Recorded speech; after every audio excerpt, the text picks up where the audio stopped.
ndihanganisha ababuze ababo muri jenoside yakorewe abahutu mu Rwanda no muri Congo.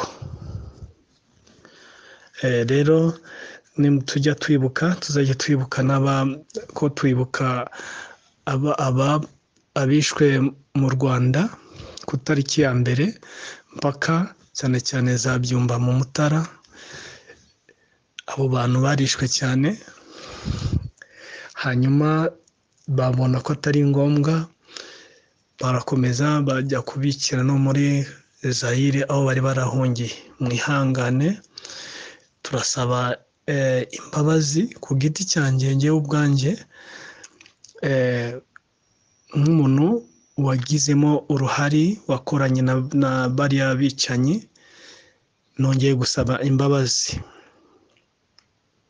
ku giti cyanjye, sinsaba kubw'ubwoko bwanjye, ahubwo ndasaba imbabazi ku ruhare twagize nanjye ubwanjye mu kiriya gisirikare.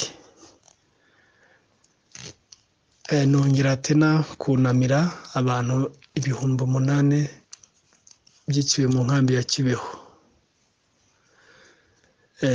Ndabasaba ko habaho kujya twibuka, hazabeho havuga abantu ubuhamya hano hanaha, kugira ngo ni byiza, birafasha.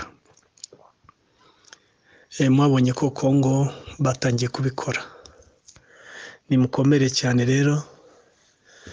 Nari nagize ikibazo cy'umuriro, n'ubu umuriro wa gake mperereyemo wabuze,